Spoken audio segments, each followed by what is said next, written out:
ሰላም ጤና ይስጥልን ተመልካቾቻችን ከአንከር ሚዲያ ዝግጅት ክፍል ሰላምታችንን እናቀርባለን የዕለቱን ዜናዎች ከዘውትር ተሳታፊያችን ጋር ወደ እናንተ ለማቅረብ ተዘጋጅተናል አብራችሁን እንድትቆዩ ግብዣችን ነው መልካም ጊዜ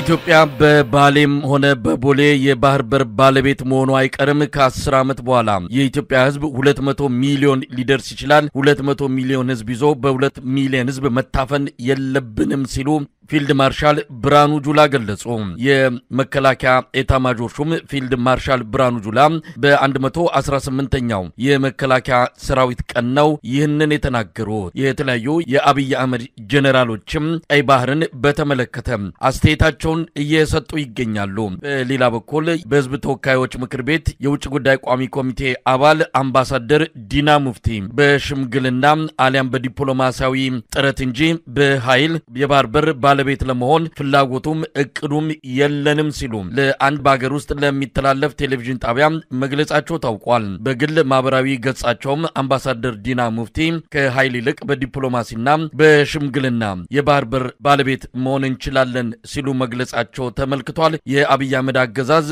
በወታደራዊ ጀነራሎቹና በሲቪል ባለስልጣናት አማካይነት እየሰጣቸው ያለው የተደበላለቁ መግለጫዎች ዓለም አቀፉን ማህበረሰብ እያደናገሩ ነው ብልጽግና በተለመደው በማደናገር ስትራቴጂው የባህር በር ጉዳይን የተዛቡና የሚጋጩ መልእክቶችን እንዲተላለፍ እያደረገ ይገኛል ይበንዲ እንዳለም አቶ ጌታቸው ረዳ ኤርትራ ጦርነት ልትገጥም አትችልም ምክንያቱም አቅም የላትም በማለት በትላንትናው ዕለት በፓርቲያቸው ስብሰባ ላይ መግለጻቸውን ያገኘነው መረጃ መልክታል በዚህ ጉዳይ ላይ ከዘውትር ተሳታፊያችን ጋር አጠር ያለ ቆይታ እናደርጋለን እንግዲህ በፊልድ ማርሻል ብራኑ ጁላ እንደተገለጸው ከሆነ በባሌም በቦሌም ተብሎ ብቻ ኢትዮጵያ የባህር በር ባለቤት መሆኑ አይቀርም ነው ይህ የኃይል እርምጃ ነው ይህ ትንኮሳ ነው በተለያዩ ጀነራሎችም ይሄ አይነት መልእክት እየተላለፈ ይገኛል በቅርቡ አንድ የመከላከያ ኮሎኔል የተናገሩበት ቪዲዮ እንዲሰረዝ ወይም ደግሞ እንዲወገድ ተደርጓል እሳቸውም በተመሳሳይ የተናገሩት በቅርቡ አሰብን ጠቅልለን እንይዛለን ማለታቸው የተመለከተ ነው ጀነራሎቹ የሚናገሩት የኃይል እርምጃ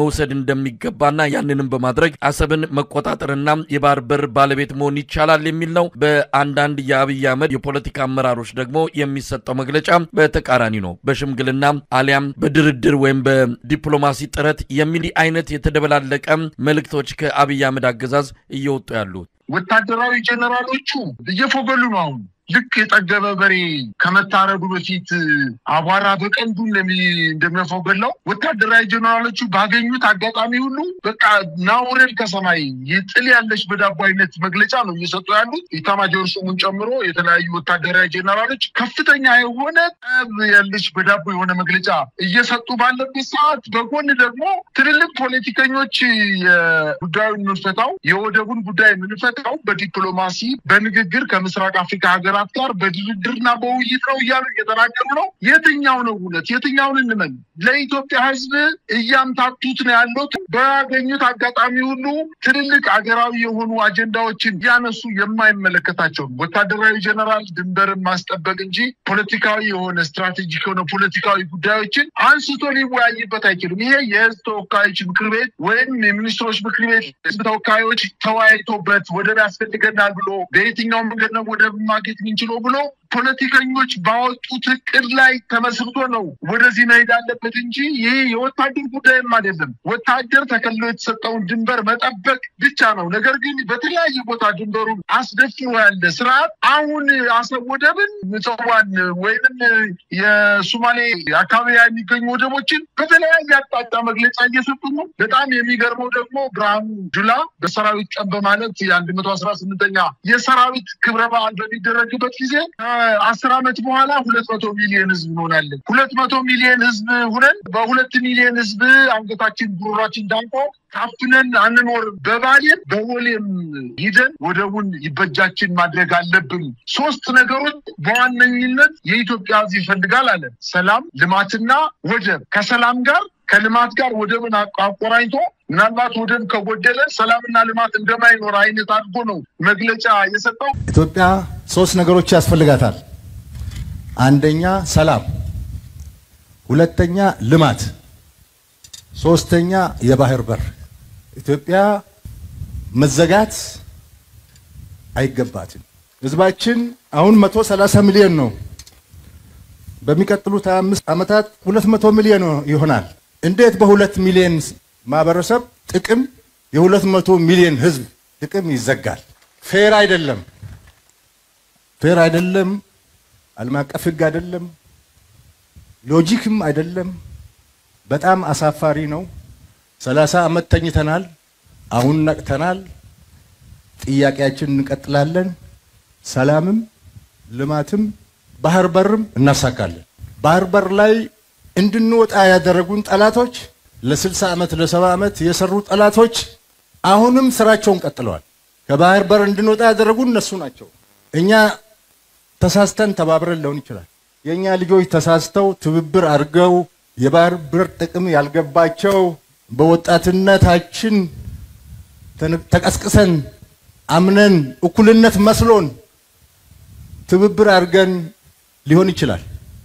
ዋነኛው የአጀንዳ ባለቤት ኢትዮጵያን የባህር በር የማሳጣት አጀንዳ ባለቤት ግን ታሪካዊ ጠላት ነው።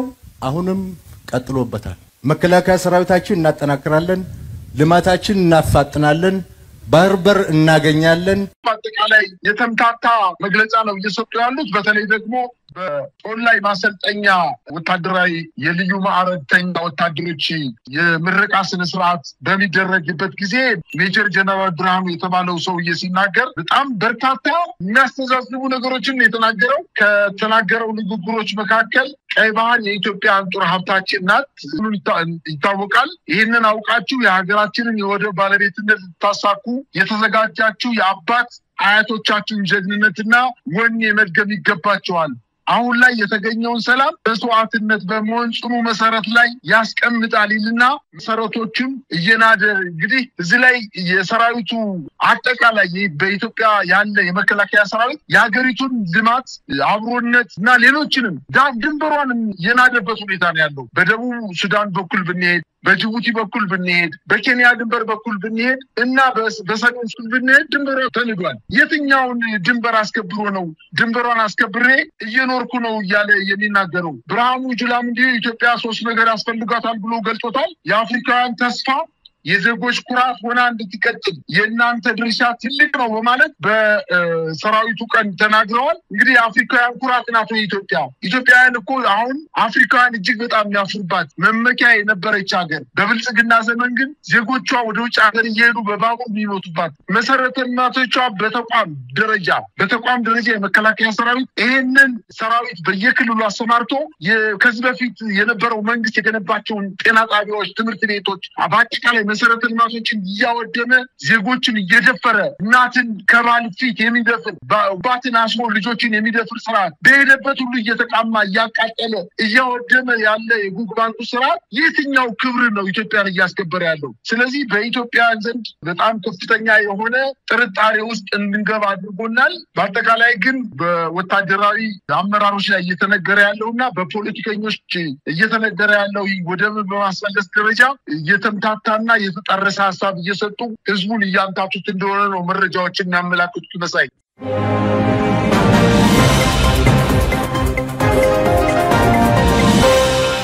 ይህ በእንዲህ እንዳለ የአብይ አህመድ ጀነራሎች አሰብን በኃይል እንይዛለን፣ ቀይ ባህርን ወደ ኢትዮጵያ እንመልሳለን የሚለውን አጀንዳ እየገፉ ባለበት በዚህ ወቅት ላይ በመከላከያ ሰራዊት ውስጥ ስርዓት አልበኝነት መስፋፋቱ ተገለጸ።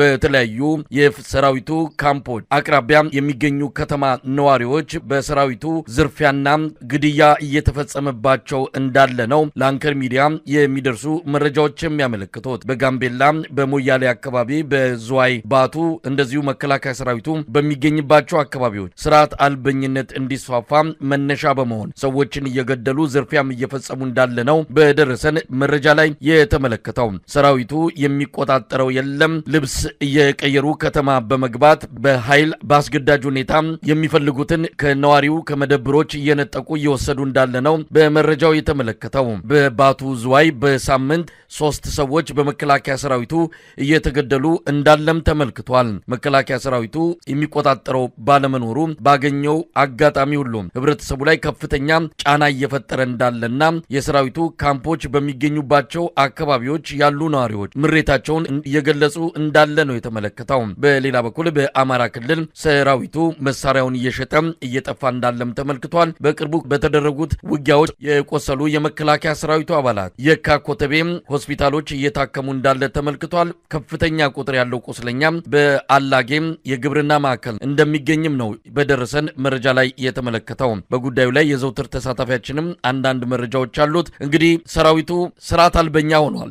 ብርሃኑ ጁላ ለኤርትራው ጦርነት እያሟሟቅን ነው እያሉ ነው። ነገር ግን ይዋጋልናል ብለው የተዘጋጁለት ሰራዊት ከፍተኛ የሆነ ስርዓት አልበኝነት ውስጥ ገብቷል። በዝርፊያ ውስጥ በግድያ ውስጥ መሰማራቱን የሚያሳዩ መረጃዎች ነው እየወጡ ያሉት። ምን ማለት ይቻላል? መሳይ ከዚህ በፊት የሰራዊቱ አመራሮች ከፍተኛ አመራሮች ነበሩ ወደ ከተማ በመውጣት ጥናት በማድረግ ገንዘብ ያላቸውን ሰዎች በማደን እናንተ የሸኔ ደጋፊዎች ናችሁ፣ እናንተ የፋኖ ደጋፊዎች ናችሁ፣ እናንተ የህወሓት ደጋፊዎች ናችሁ፣ ስለዚህ ብለው ወደ ወታደራዊ ካምፕ በመውሰድ እነዚህን ባለሀብቶች ነበር ገንዘብ በመደራደር እንገላቸዋለን እናስራቸዋለን በማለት እያስፈራሩ ገንዘብ ሲቀበሏቸው የነበሩት። አሁን እንግዲህ አባቱ ዳኛ ልጁ ቀማኛ ነውና የሰራዊቱ አመራሮች መንገድ ከፈቱላቸውና በተለያዩ በሀገሪቱ ላይ የሚገኙ ወታደራዊ ካምፖች ላይ ሰራዊቱ ዝርፊያ ላይ ነው። በአሁኑ ሰዓት በጣም አጠቃላይ የአብይ አህመድ ጦር ስርዓቱ እንደማይቀጥል አውቋል ማለት ነው። ገንዘብ ይዤ ነው መሸሸት አለብኝ። ከዚህ በፊት የደርግ ወታደር በዲሲፕሊን ምንም ነገር ሳይዝ ወደ ገጠር በመበተኑ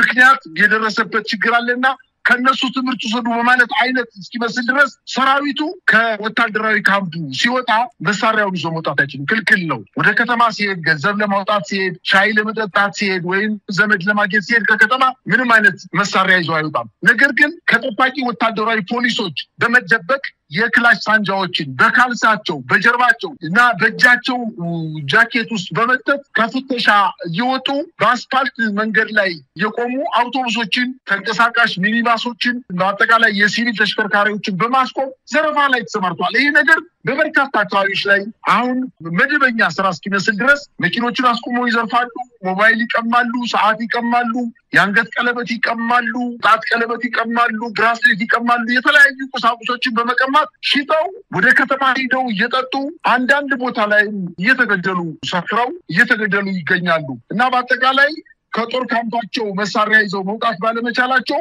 በክላሽ ሳንጃ ነው እየቀሙ ያሉት። ይህንም በሞያሌ ከተማ ሁለት መከላከያ ወታደሮች በእጅ ከፈንጅ ነው የተያዙት። እጅ ከፈንጅ ህብረተሰቡ ከቦ በሚቀሙበት ሰዓት እጅ ከበባ በመፈጸም እስከነ ሳንጃቸው እስከነ ቀሙት ቃና ገንዘብ ድረስ ተይዘዋል። በጋምቤላም በተደጋጋሚ ጊዜ እየተፈጸመ ነው። በተለይ ደግሞ በዝዋይ ባቱ አካባቢ ሰፍሮ የሚገኘው የመከላከያ ሰራዊት በጠዋት ማልዶ ስራ ልክ እንደ መደበኛ ስራ በጎዳናው ላይ በመሄድ ከሐዋሳ ወደ አዲስ አበባ እያስቆመ እንቢ ያለውን ሰው በሳንጃ እያስፈራራ ዘረፋ እየፈጸመ ነው። በአማራ ክልል በሁሉም ከተሞች ማለት ይቻላል በተለይ የመከላከያ ሰራዊት ካምፕ ባለባቸው ቅርብ ከተሞች ላይ ከፍተኛ ዘረፋ እየተፈጸመ ነው። ከፍተኛ ምሬት ውስጥ ገብቷል። በተለይ ወታደራዊ ካምፕ አቅራቢያ የሚገኙ ከተሞች በየቀኑ ዘረፋ እየተፈጸመባቸው እንደሆነና ይህን ተከትሎ ሰራዊቱ ፈርሷል። ለምን እንደሚዋጋ ለምን እንደሚታገል እንኳን አያውቀውም። ምክንያቱም አሁን መሳሪያቸውን በገፍ እየሸጡ እየጠፉ ነው። ገብቷቸዋል ሰራዊቱን ሊበተን እንደሚችል በቅርብ ቀናት ውስጥ ወይም በቅርብ ሳምንታትና ወራት ውስጥ ከፍተኛ የሆኑ በአገሪቱ ላይ ትርምስ ሊፈጠር እንደሚችል ጠንቅቆ ያወቀ የመከላከያ ሰራዊት ዩኒፎርሙን እያወለቀ መሳሪያውን እየሸጠ ቤተሰቦቹ እየሸሸ አንዳንዶቹ ደግሞ ወደ ፋኖ ኃይሎች እየገቡ እንደሆነ ነው መረጃዎች የሚያመላክቱት። በተለይ የአማራ ክልል ተቋማት የጤና ተቋማት መሳይ በሚደረጉ ውጊያዎች አሁን የሲቪል ታካሚዎችን ከማከም ታቅመዋል፣ ቁመዋል ማለት ይቻላል። በርካታ ቁስለኛ በየሆስፒታሉ የመከላከያ ቁስለኛ ሕክምና እየተደረገለት ያለው ይህ አልበቃ ብሎት ከአማራ ክልል ወጥቶ አንተ እንዳልከው በአዲስ አበባ ከተማ የሚገኝ የካ ኮተቤ ሆስፒታል በጣም ትልቅ ሆስፒታል ነው። ቅርብ ጊዜ የተገነባ ሆስፒታል ነው። በኢህአዴግ ጊዜ የተገነባ ሆስፒታል ነው። ሙሉ በሙሉ ወታደራዊ ሕክምና መስጫ ማዕከል ሆኗል። እንዲሁም የጦር ኃይሎች ሆስፒታልን በጣም እሱ መደበኛ ስራው መታየቱ ብዙም ላይደንቀን ይችላል። ነገር ግን ለግብርና ኤክስቴንሽን ተማሪዎች ወይም ለግብርና ሰራተኞች ተብሎ ማሰልጠኛ ተቋም ተብሎ የተገነባው የአላጌ ግብርና ማሰልጠኛ ተቋም በርካታ ሙያተኞችን ያወጣው ዛሬ ይሄ ተቋም ተዘግቶ የወታደር ማገገሚያ የቁስለኛ ወታደር ማገገሚያ እንዲሆን ነው የተደረገው። በአጠቃላይ ማንን ለማንገስና የማንን ስርዓት ለመጠበቅ እንደሆነ ግራ በሚገባን ሁኔታ በጣም በርካታ ሺህ የሚቆጠሩ ሰራዊቶች በየቦታው ከፍታ እየተደረገላቸው እንደሆነና ይሄ የገባቸው የመከላከያ ሰራዊት አባላት ደግሞ መሳሪያቸውን እየሸጡ እየጠፉ ከወታደራዊ ካምፖች ውስጥ እየጠፉ ወደ ቤተሰቦቻቸው እየሄዱ እንደሆነ ነው መረጃዎች የሚያመላክቱት። ላይ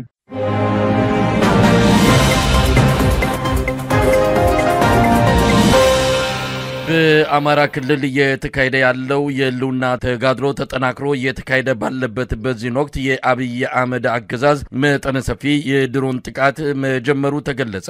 በተለያዩ አካባቢዎች ከፍተኛ ቁጥር ያለው የአብይ አህመድ ወታደሮች እየተማረኩ እንዳለ ነው የደረሰን መረጃ የሚያመለክተው።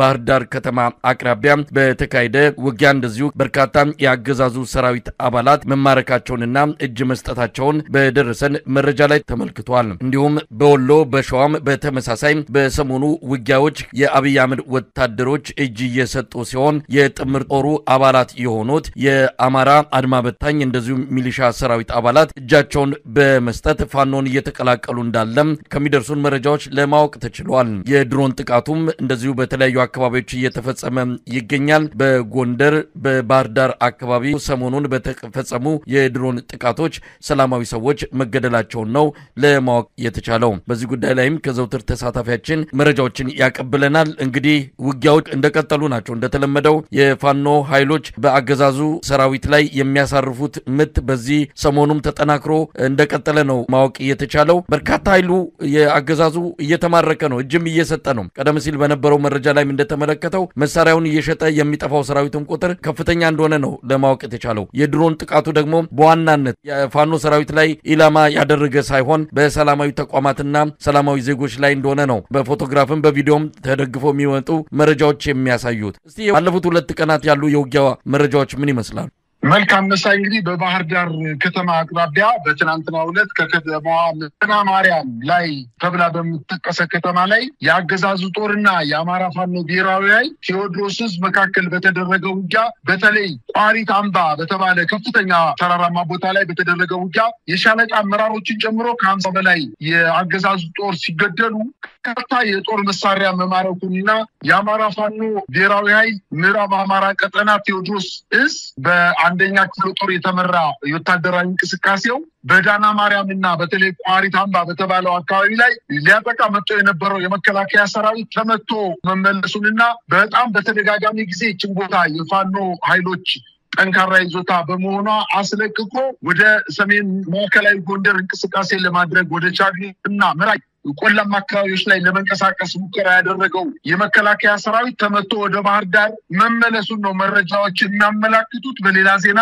በወሎ ቀጠና ድላንታና ጋዞ ወረዳ ከትናንትና ጀምሮ ከፍተኛ ውጊያ እየተደረገ ሲሆን በተለይ በድላንታ ወረዳ ከፀሐይ መውጫ ከተማ አቅራቢያ ሐሙሲት ከተማ ላይ ከባድ ውጊያ መደረጉን ተከትሎ በርካታ የአገዛዙ ጦር ጉዳት እንደደረሰበት ለማወቅ ተችሏል። በጋዞ ወረዳም እንዲሁ ስታይሽ ከተማ ላይ ከፍተኛ ጉዳት ያስተናገደው ውጊያ መካሄዱና የአገዛዙ ጦር ግን መቆጣጠር አለመቻሉም ነው መረጃዎች የሚያመላክቱት። በተለይ በወረዳዋ ሸራገነት በተባለ ቦታ ላይ የፋኖ ኃይሎች ፊት ለፊት ማጥቃት መቻላቸውና በርካታ የአብይ አህመድ ወታደሮች መገደላቸውንና ወታደራዊ ተሽከርካሪዎችም መቃጠላቸውና መውደማቸውን ነው መረጃዎች የሚያመላክቱት። በዚህ አካባቢ የሚኒሊክ እዝን እየተቀላቀለ እንደሆነና ጥቂት ሰዓታት የፈጀ ውጊያ የተደረገ ነገር ግን በርካታ የጦሩ የመከላከያ ጦር አባላት ወይም የአብይ አህመድ ሰራዊት ከጦርነት ቀጠና ራሱን እየደበቀ በማውጣት ከነመሳሪያው የፋኖ ኃይሎችን እየተቀላቀለ እንደሆነና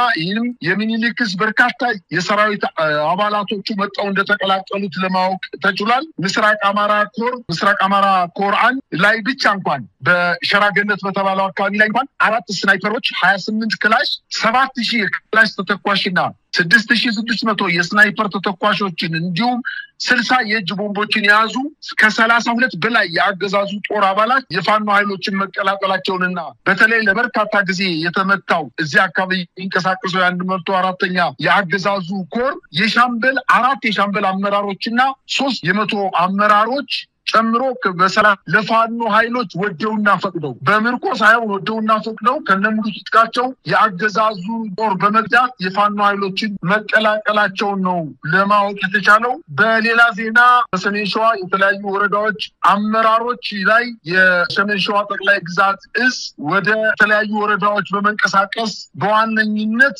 የወረዳ አመራሮች ላይ ጥናት የተደረገ እርምጃ በመወሰዱ የወረዳ በሰሜን ሸዋ የሚገኙ የወረዳ አመራሮች ከተማዋን እየለቀቁ ወይም የሚያስተዳድሩበትን ወረዳዎች እየለቀቁ ወደ ደብረ ብርሃን ወደ ከሚሴና ወደ አዲስ አበባ እየሸሹ እንደሆነ ነው መረጃዎች የሚያመላክቱት። በተለይ ከ2 ቀናት በፊትና ከ3 ቀናት በፊት በሰሜን ሸዋ በሸዋሮቢት አስተዳደር ጸጥታ ዘርፍ ኃላፊ በአቶ ለማ ወንዳፈራው አብረው ሲጓዙ የነበሩ ምርጥ 50 ተብለው ተመርጠው የነበሩ የሚኒሻ አባላት 50ዎቹን ከጸጥታ ጽሕፈት ቤት ኃላፊው ጋር መደምሰሳቸውን የሸዋ ጠቅላይ ግዛት እዝ አጼ አምደ ጽዮን ኮር ካስታወቀ በኋላና መረጃው የዛ አካባቢ ማህበረሰብ ከሰማ በኋላ እነዚህ በወረዳ አመራሮች እና የሚኒሻ ኃይሎች መሳሪያቸውን እየሸጡና እያስረከቡ እየጠፉ ወደ ተወለዱበት አካባቢ እየተንቀሳቀሱ እንደሆነና በዚህም ከፍተኛ ድንጋጤ ውስጥ የገባው የተለያዩ የወረዳ አመራሮች ወደ ደብረ ብርሃን መጣው መጠለላቸውንና ከደብረ ብርሃን ርቀት ያለው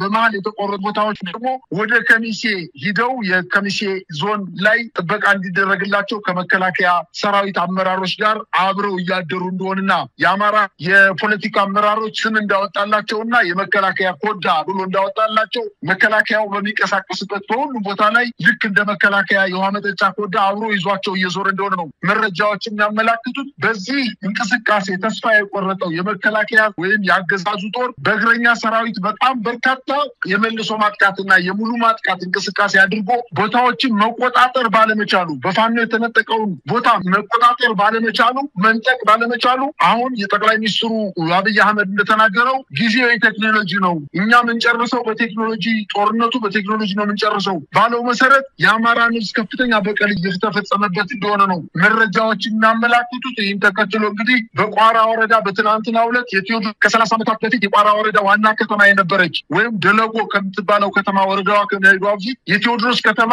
ተብላ የቋራ ወረዳ ዋና ከተማ በነበረችው ከተማ ላይ እንዲሁ ወደ ገበያ ሲሄዱ የነበሩ የሲቪሊያን ላይ የድሮን ጥቃት በመፈጸም ከፍተኛ የሆነ ጉዳት ማድረሱንና በፋኖ ኃይሎች ጋር ላይ ግን ምንም አይነት ጉዳት እንዳልደረሰ ነው መረጃዎች እያመላከቱ የሚገኙት። በተለይ ደግሞ ከባህር ዳር ከተማ አቅራቢያ በጎንጂን ቆለላ ወረዳ ሸበሌ ተብሎ በሚጠቀስ ትምህርት ቤት አንደኛ ደረጃ ትምህርት ቤት ላይ የድሮን ጥቃት በፈጸሙንና ምንም አይነት ሰው ተመንደሩ በትምህርት ቤቱ ላይ መረጃ የተሳሳተ በመሆኑ ትምህርት ቤቱ ሙሉ በሙሉ ሲወድም አንድም ጉዳት የደረሰበት ግለሰብ እንደሌለ ነው መረጃዎች የሚያመላክቱ።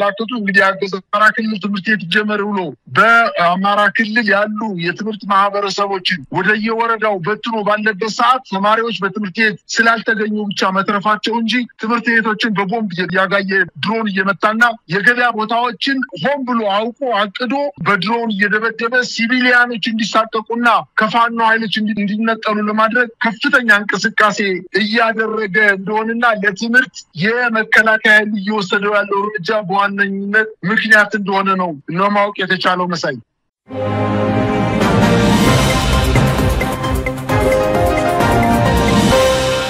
ይህ በእንዲህ እንዳለ የአብይ አህመድ አገዛዝ በድሮን መጠነ ሰፊ ጥቃት ለመፈጸም መዘጋጀቱን ተከትሎ የአማራ ፋኖ ብሔራዊ ኃይል የምዕራብ አማራ ቀጠና ቴዎድሮስ እዝ ከድሮን ለመከላከል የሚያስችል አዲስ መመሪያ ይፋ ማድረጉን አስታወቀ።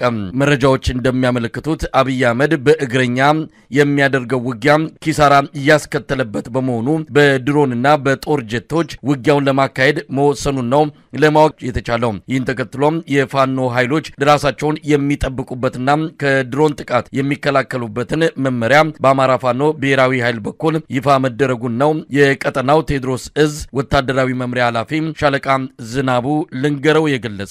በጉዳዩ ላይ ከዘውትር ተሳታፊያችን ጋር ውይይት እናደርጋለን። እንግዲህ የአብይ አህመድ አገዛዝ በወታደራዊ በተለይም በእግረኛ በሜካናይዝድ የሚያደርገው እንቅስቃሴ ውጤት አላመጣለትም። ወታደሩ እየተበተነው በየቦታው መሳሪያውን ሸጦ እየጠፋ ነው፣ በቀላሉ እጅ እየሰጠ ነው። ስለዚህም ድሮን እርምጃ ለመውሰድና ጥቃት ለመፈጸም ውሳኔ ላይ ደርሶ ቅኝት እያደረገ ነው። በአንዳንድ አካባቢዎች ላይ ከወዲሁ እርምጃ እየወሰደ ነው። የፋኖ ኃይሎች ሰብሰብ ብለው በተለያዩ ቦታዎች ላይ የሚታዩት ሁኔታ ለአደጋ እንደሚያጋልጣቸው በየጊዜው ይነገራል። በተለይም ጭፈራ ከድል በኋላ ጭፈራ ሲያደርጉ በአንዳንድ ቦታዎች ላይም እንደዚሁ ሰብሰብ ብለው ሲቀመጡ እንዲህ አይነቱ ነገር ለድሮን ጥቃት የሚያጋልጣቸው እንደሚሆን በመግለጽ የተለያዩ ኢትዮጵያውያን መልእክቶችን በእኛ በኩልም እንዲተላለፍ ሁልጊዜ ይጠይቁናል። ይህንንም ባገኘነው አጋጣሚ እንገልጻለን። አሁን ግን የአማራ ፋኖ ብሔራዊ ኃይል ምዕራብ አማራ ቀጠና ቴዎድሮስ እዝ በርካታ ዝርዝር ነገሮችን የያዘ መመሪያ አውጥቷል። ራሳችሁን ከድሮን መጠበቅ የምትችሉባቸው በሚል በዝርዝር የተቀመጡ ናቸው። እስቲ ምንድነው በጥንቃቄ መልእክቱ የተላለፉ? የአማራ ክልል ላይ ቀበቶም ትጥቅም አስፈታለሁ ብሎ ከሁለት ዓመት ወይም ከ28 ወራት በፊት የመከላከያ ሰራዊቱ ወደ አማራ ክልል ሲገባ በመጀመሪያ ያደረገው ነገር እኮ ህብረተሰቡን ለማስደንገጥ የድሮን ጥቃት ነው የፈጸመው። ድሮን መቼም ቁሞ አያውቅም። በመራይ እንዳየነው፣ በፍኖተ ሰላም ከተማ እንዳየነው፣ በጎንደር አካባቢዎች በደብረ ታቦር፣ በጋሳይ፣ በክምር ድንጋ እንዳየነው፣ በሰሜን ወሎ አካባቢ በላስታና በቆቦ ተራራማ አካባቢዎች ላይ የድሮን ጥቃት ከጀመረ እኮ 28 ወራት አልፎታል። በዛን ጊዜ ግን ከሲቪሎች በስተቀር ከትምህርት ቤት ከጤና ጣቢያ በአጠቃላይ ከአማራ ክልል መሰረተ ልማትን ከማውደም በዘለለ በፋኖ ኃይሎች ላይ ምንም አይነት ጉዳት አልደረሰባቸው። እንደተጠበቀው ጉዳት አልደረሰባቸው። አሁን በገፍ በመከላከያ ሰራዊቱ ወታደራዊ ተሽከርካሪዎችን ተጠቅሞ ወይንም ብረት ለበስ ተሽከርካሪዎችን ተጠቅሞ ለማጥቃት ያደረገው ሙከራ ወይም እነሱን ለማስፈታት ያደረገው ሙከራ ውጤት ባለማምጣቱ ተስፋ ቆርጧል። መከላከያው ተስፋ ቆርጧል። ለዛም ነው ተስፋም ስለቆረጠ ነው እግረኛው እንደ ባብልሽ በየቦታው እየተበተነበት አሁን በምሽግ ላይ ራሱን እየተከላከለ የሚገኘው። ስለዚህ የድሮን ጥቃቱ አሁን የተጀመረ ሳይሆን 28 ወራት ሆኖታል። ገና በአማራ ክልል ሲገባ ጥቃት እየፈጸመ ነው የገባው። ድሮኖችን በዋነኝነት እንደ ማጥቂያ መንገድ አድርጎ ነው እየተጠቀመ የነበረው። በዚህ ምክንያት የፋኖ ኃይሎች ራሳቸው በልምድ አማካኝነት ድሮኖች እንዴት እንደሚያጠቁ እንዴት እንደሚመስላቸው እስካሁን ድረስ ይሄ ነው የሚባል ጉዳት አልደረሰባቸውም። አሁን የበለጠ ሊጠቀም ስለሚችልና ምናልባት ስልቱን ሊቀይር ስለሚችል በአማራ ፋኖ ብሔራዊ ኃይል ምዕራብ አማራ ቀጠና ቴዎድሮስ ወታደራዊ አዛዥ የሆኑት ፋኖ ዝናቡ ልንገረው ዛሬ ማምሻውን ለሰራዊታቸው እና ከድሮን ጥቃት ራስን ስለመከላከል አስገዳጅ ወታደራዊ ፕሮቶኮል መግለጫዎችን ነው የሰጠው። በእግረኛው ምንም አይነት ውጤት ማምጣት ያልቻለው የአብይ አህመድ ጦር ሊሳካልኝ በማለት የጭካኔ በትሩን በድሮን ጥቃት ለመፈጸም ዝግጅት ማጠናቀቁንና ከወትሮ በተለየ ሁኔታ ጥቃት ለመፈጸም እየተዘጋጀ መሆኑን ደርሰንበታል በማለት ሰራዊቱ በብዛቱ ነው በክፍት መኪኖች በተለይ በስኖትራክ በወታደራዊ ኦራሎች ባይስዶች እንቅስቃሴ ማድረግ እንደሌለበትና አስገዳጅ በሆነ እንቅስቃሴ ወቅት እንኳን የተቆጣጠረው የተቆራረጠና የዚግዛግ አይነት የጉዞ እንቅስቃሴ እንዲያደርግ የድሮን አቅጣጫና ማነፍነፍ መስማት የመሳሰሉ ምክር ሀሳቦችን በመስጠት ይቀጥላል። የድሮን ድምጽ ከተሰማ ወይም ምልክት ከታየ ሰራዊቱ ራሱን ጥላ ወዳለበት ወይም ዛፍ ዋሻ አካባቢዎች ላይ ራሱን መደበቅ መቻል እንዳለበትና በጫካ ውስጥም ቢሆን ተራርቆ መጓዝ መቻል እንዳለበት ነው የጠቀሰው።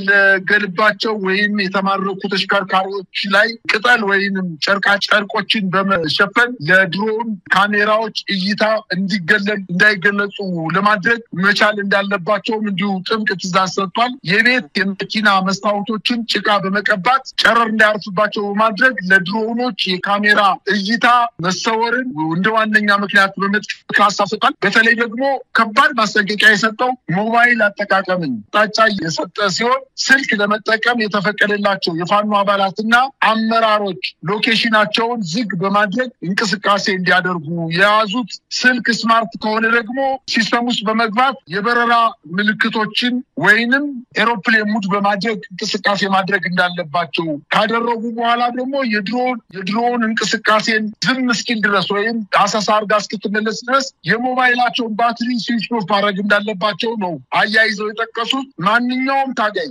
ቴሌግራም እና ቴሌብር የሚባሉ የሞባይል አፕ መተግበሪያዎችን መጠቀም እንደሌለበት በእነዚህ በቴሌግራም እና በኢትዮጵያ የቴሌብር የሚባል የሞባይል አፕ በሱ አፕ አማካኝነት ትሬስ ሊደረግ ስለምንችል የቴሌብር አገልግሎትን በመጠቀም ይህን ተከትሎ ዱካቸውን ተከትሎ እርምጃ እንዳይወስድባቸው ለማድረግ እነዚህን የሞባይል መተግበሪያ አፖችን ከሞባይላቸው ማስወገድ እንዳለባቸው በጥብቅ ማሳሰቢያ ሰጥተዋል። በግዳጅ ሲንቀሳቀሱ ወደ ተፈለገው ቦታ እስኪደርሱ ድረስ ስልኩን ዝግ ማድረግ እንዳለባቸውና በጉዞ ወቅት የአጭር ሞገድ ራዲዮኖችን መጠቀም ብቻ እንዳለባቸው አያይዞ ገልጸዋል።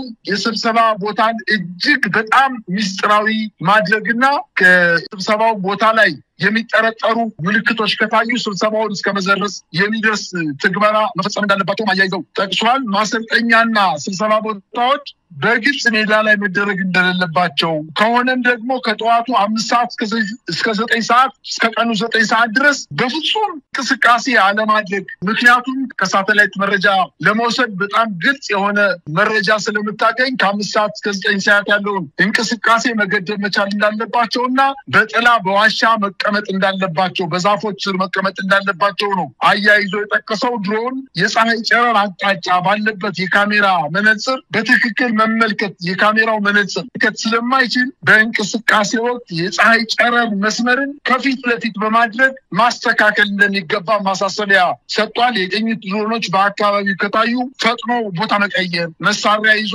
በቡድን አለመንቀሳቀስ፣ በቤት ውስጥ ለምግብ ለስብሰባ አለመገኘት የግድ መሆኑን ታስበዋል። በሌሊት መንቀሳቀስ እንዲሁም መብራት ያላቸው የመስመር ስልክ አለመጠቀም አብዛኛው ባለመሆኑ ነገር ግን በጣም ትንሽ ቁጥር ያላቸው የተለዩ በሌሊት እርምጃ የሚወስዱ ድሮኖች እንዳሉ አውቆ በተለይ በካምፓቸው እና እንቅስቃሴ በሚያደርጉበት ሰዓት ምልክት የሚሆኑ የሞባይል መብራቶችን ባትሪዎችን አለመጠቀም ወሳኝ መሆናቸውን ነው አያይዞ የጠቀሰው። ከዚህ ድርጊት ትዕዛዙ ከወጣበት ጊዜ ጀምሮ ይሄንን መጠቀም ከወታደራዊ ስነምግባር ውጭ ስለሚሆን እርምጃ የምንወስድ መሆኑን በማለት ለወታደሩ ጠንከር ያለ ማሳሰቢያ በመስጠት ራሳቸውን መከላከል እንዳለባቸው አያይዘው ጠቅሰዋል። በአጠቃላይ በድሮን እስካሁንም ራሳቸው በወታደራዊ አቅማቸውን እያበለጸጉ በመሄዳቸው የድሮኖች የአስተዳደሮች እንቅስቃሴ በሚያደርጉበት ሰዓት በድምጽ መለየት ችለዋል። በየትኛው አቅጣጫ ነው መጣ ካሜራ ልታነሳ የምትችለውን መለየት ችለዋል።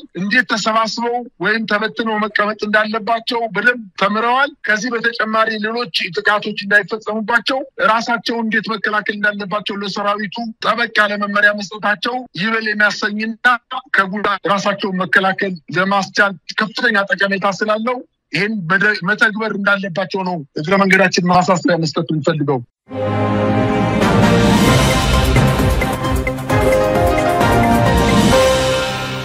መልካቾቻችን ለዛሬ ያዝናቸው መረጃዎች እነዚህን ይመስላሉ። አብራችሁን ስለቆያችሁ ምስጋናችን ከልብ ነው። ከዘውትር ተሳታፊያችን ጋር በመሆን የምሰናበታችሁ መሳይ መኮንን ነኝ። ጤና ይስጥልን።